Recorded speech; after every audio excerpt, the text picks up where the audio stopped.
Hey guys, Mika here, and I'm bringing an ukulele that either has not come around for quite some time or something that's just so rare that I just lost memory on ever talking about an instrument like this. So this is quite the treat for you folks. This is a custom tenor size Scheurenbrand ukulele made locally here in Kailua, Oahu. This is quite the instrument, and believe it or not, well, it's a little obvious now that I'm kind of flipping it around, but pretty much all the woods on here, outside of the ebony on the bridge, fretboard, headstock, and the mahogany on the neck, everything is koa on this. Even me at first, I was like, wow, that's really nice maple. Like, oh no, that's actually a white koa. I'm like, oh wow. So this is very strikingly beautiful, and yeah, let me just go right into it. So as we can tell in the front, beautiful book matching on this Hawaiian curly koa. I love the sapwood here in the middle. And for me personally, I like when there's like a small piece of sapwood here because I really just love the fullness of the orangeness of the koa. I love the grain patterns and the curl going all the way across like this. It's still nice and tight. I like to think of it like books stacked on top of each other. So very nice. It's not crazy. It's not going all over the place, but it's very uniformed. This is my kind of koa. So very beautiful. Again, perfectly book match.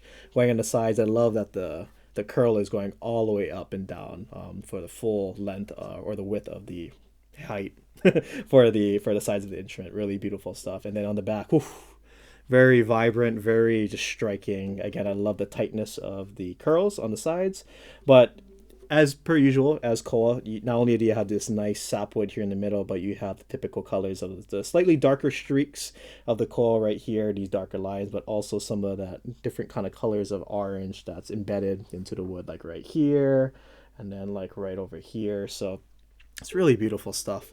And then, like I was mentioning before, it looks like curly maple, but this is white koa, which is pretty rare and not really used on that many instruments. So this is pretty luxurious, I must say, in my opinion. So I love it. It's just strikingly, it pops out. It's very striking, and I love that it pretty much matches with the sapwood itself here on the back, as well as the front. That sapwood here, and then it blends in again with that white koa on the top as the binding. What's really cool too is that even though this is white koa, you have this nice little brown purfling that's embedded into the white koa itself, and that's just more koa on top of koa on top of koa. So it's like a little Oreo koa colors. So you can see it right here on the top part of the binding right here, as well as this part of the binding. As you can see, it's on this side as well. And I'll show you something really cool in just a moment that kind of features this as well. So turning our attention back to the front, we have a nice Palo Abalone rosette shell with also the like a wood purfling around the outer edge, and then on the inside you have more of that koa purfling to wrap it all around, as well as this beautiful Palo Abalone shell that wraps all around the body itself. Now on the fretboard, if we look at the sides, it's also binded with that white koa, but if you notice this really caught me by surprise too. We have these beautiful Palo Abalone shell, and it covers the width of the actual fret itself. So if you can see it here, it's on fret 3, 5, 7, 10, 12, 15. And to my recollection, I've never seen anything done like this. I think this is so cool. It's very easily noticeable when you're looking down at the fret, because there is no fret markers. So you need something noticeable to make sure you know where you're going. And this is just really elegant, really beautiful. Like I've said, I don't remember ever seeing something like this. So just something different, really, really nice. So a little bit of that. Now, what's really cool about this, so we're binding the fretboard itself with that white koa, but as you can see here with the camera, there's also more of that koa, and it's right below the abalone too of the fret markers. You have more of that koa binding that runs right in tandem with the mahogany neck right there. Then you can also see it on this side as well right there. So again, attention to detail is just really phenomenal. And if we turn our attention to the front, I'm not sure if the camera can pick this up, but as that white koa is seeps into the fretboard itself on the surface, again you have a little bit more of that koa that like is in between the purfling or the binding of the white koa. So it's like an Oreo where you have the white parts on the outside of the koa, and then you have the darker parts on the inside. So I'm just really blown away by, like, again, the attention to detail and just these little things that make the ukulele very, very unique. it even does it around the headstock too. So again, you can see that white coil that wraps all the way around, as well as the darker coil on the inside, just like that. Then we have the logo right here for the S. And then we also have nice upgraded Waverly tuners, the gold and black Waverly tuners. Waverly tuners are literally some of the best tuners you can get on the market to put on your custom ukulele. So we have it on both sides. Of course, slotted headstock. And then I really like this. This neck in the middle of the neck strip right here that runs into the heel of the instrument. I love that coil again. And I love how it branches off to the side like that. I think that's really cool of a design. One small thing I want to note is I love the nut. I'm not sure again if the camera can pick it up, but the nut's really cool. It's like kind of like these kind of waves, and the strings are resting in between, or you have these little kind of indentations right here in the middle, but then you also have where the string can rest on the nut itself. Just really cool. And you can even see it here on the saddle as well. Just really cool. I don't think I've ever seen anything like this. It's very unique. And then of course with the bridge pins with the Palo shell in the middle for the dots. And then here on the sides, we have like kind of like a leaf design with the side sound port right here. So just pretty awesome, pretty awesome stuff. Again, I love how much koa details there are on this ukulele. So now getting into the sound of it, I love how, so koa for me in my ears, a very mid-range tonal wood, how it responds with ukulele. A lot of sweet tones. You can get some brightness depending on like the cut of wood you get. So this one, like, you can definitely hear the clarity and the brightness, and it jumps out at you. But when I play this instrument, it's slightly on the softer side, so it's more mellow. You know, it just depends, like, what, again, koa and who builds it. You can get all kinds of different kind of tones with koa. There's so much play in the sound. But I love the not only the sweetness, and again, you get this nice brightness, but it's more mellow. So like sometimes I'll play a koa instrument and you strum, you're just like, whoa, like you're kind of like thrown off guard because it completely shoots out in front of you. And but like when I'm strumming this instrument, it just has such a nice sweet tone, but it's more on the softer side, so it's almost like kind of whispering to you. Of course, if you really dig into it, it's going to project forward, but you'd have to play a little harder for it to project. But I just love the subtleness of how, I just love the slightly softer kind of tone to it. But at the same time, it's so clean, whether I'm strumming or if I'm doing like fingerstyle.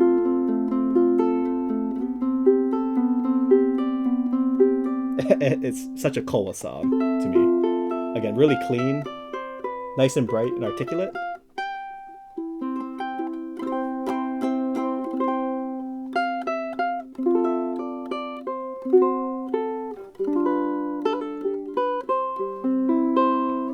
I love how loud the A string is, so I don't have to dig into it. I can just pluck normally, but it projects forward really well. But again, like I was saying earlier, I love that when you're strumming it, it just still has a softer kind of tone to it. It's not jumping out at you. So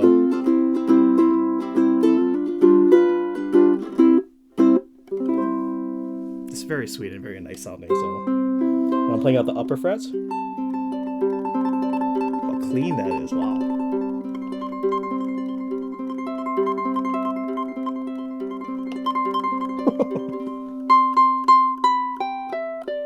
Woo! Sweet. Woo!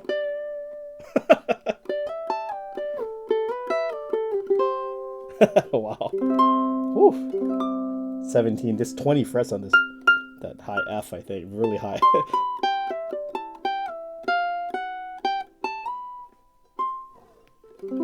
So, let's go ahead and run this for a test drive. Let's see. Let's play something Hawaiian on this.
fun instrument to play. I actually want to play one more other thing because this instrument's speaking to me, so I want to play something in F. Here we go.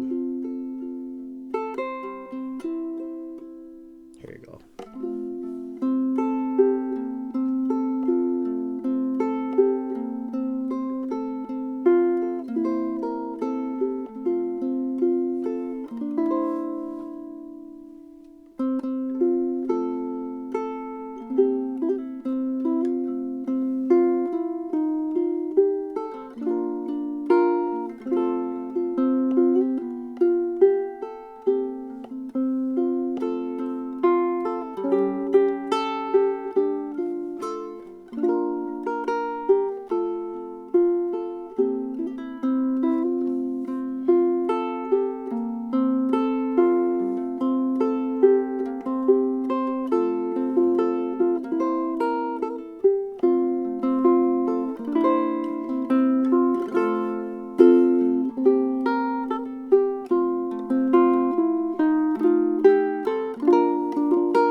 Here's some strumming.